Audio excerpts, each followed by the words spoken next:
What do you think the hardest bass line in the world is? I'm not going to be the one to answer this, so let's ask ChatGPT. Name me the #1 hardest bass line in the world. One example frequently mentioned for its complexity is Teen Town by Weather Report.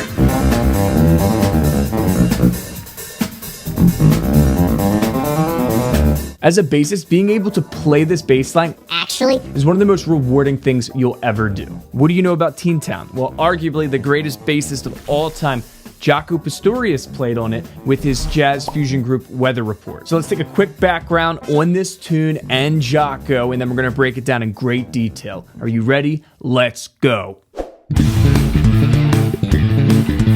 Teen Town is a standout track from Weather Report's 1977 album Heavy Weather, which is often cited as one of the greatest jazz fusion albums of all time. The song itself has become a landmark composition in the fusion genre, celebrated for its complexity, energy, and innovative bass line, which was performed by the legendary bassist Jaco Pastorius. When Jaco joined the band, it marked a new era for Weather Report, bringing his revolutionary approach to the electric bass. Pastorius had a background in jazz, R&B, and funk, and he brought all these influences into his work with Weather Report.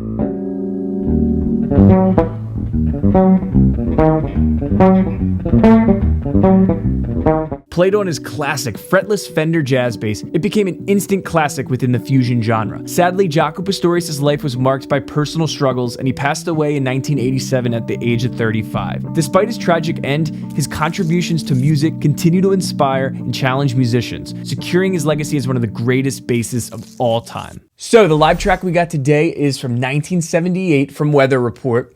This Teen Town track has been remastered, and what I'm gonna do is we're gonna go part by part, and we're gonna break it down. Are you ready?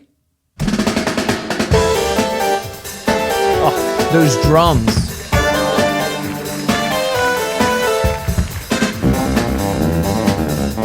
Woo! Double with the synth. Lightning fast. Listen to that space. Such precision. Woo! Literally perfect. Then we're back. People don't understand how amazing these musicians are. We're gonna idolize Jaco today, but all of these guys in Weather Report are truly world-class musicians. It is so perfect and polished live. Everyone is playing it like it's the easiest thing in the world. Man, Jaco, a super group. After the little 4-bar intro, it's important to know that this entire crazy riff is actually only happening over 4 dominant chords. Dominant 7th chords are known for being able to add other notes to it. These are called extensions. So specifically, the chords that are being played are 13th chords. So when you see C13, A13, F13, D13, these are just dominant chords, and the crazy bass line that's happening over it is outlining these 4 dominant chords. This is very common in jazz, so let's look at the first few measures.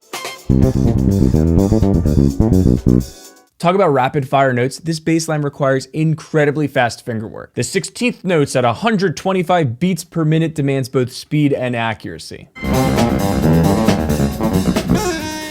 The bass line starts off on the end of 1 and it's hitting all the notes that make up the C dominant 7th chord. The scale that's often associated with this chord is the Mixolydian scale. Let's keep on going. So over this next measure, it actually starts off with one of Jaco's most famous licks. He does this all the time. Check it out.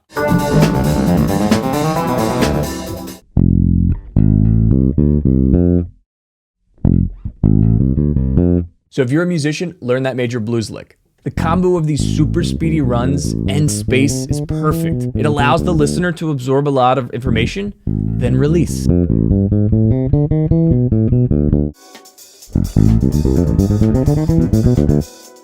What an unbelievable bass line. I've noticed there's a lot of landing spots on the thirds and nines. 9 is the equivalent of a major second, but it's an octave up. This is just another interval that is common in jazz to land on. The syncopation and the rhythm are challenging and requires a deep understanding of timing and groove.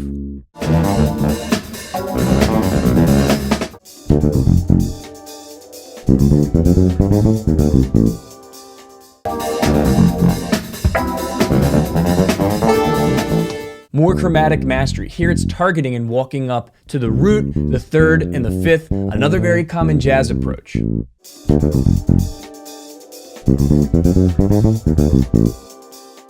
If you're enjoying this breakdown, please subscribe to the channel. I really appreciate you.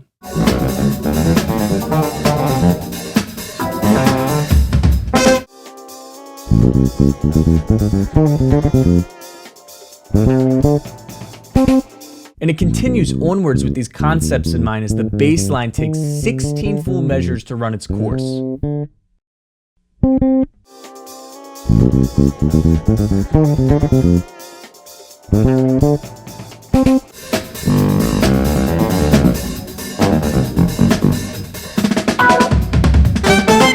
I was quite shocked to find out how many open strings Jaco uses. Depending on the bass player you are, this can make it way easier or more difficult. All right, now let's hear the entire bass line again with new eyes.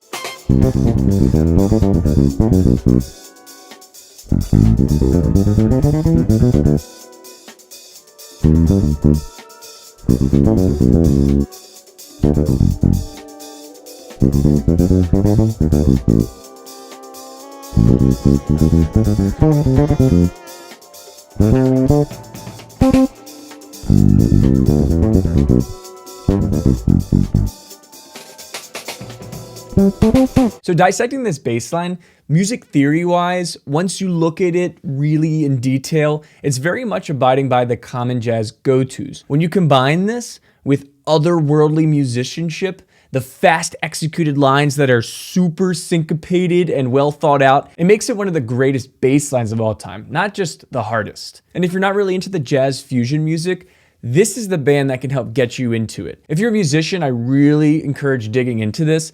And as I said, if you're a bass player, this is like a benchmark bass line that you gotta give a go. There's other parts to the tune, but I know that when people say Teen Town's the hardest bass line in the world, they're referring to what we broke down today. Rest in peace, Jaco. And on that note, I'm gonna go practice. So what do you think? Is it the hardest bass line in the world? Can you play it? Let me know. And I really appreciate you watching this. If you want to see another beastly bass player, definitely check out this one. Not sure if it's the hardest in the world, but I'll see you guys next time. Peace!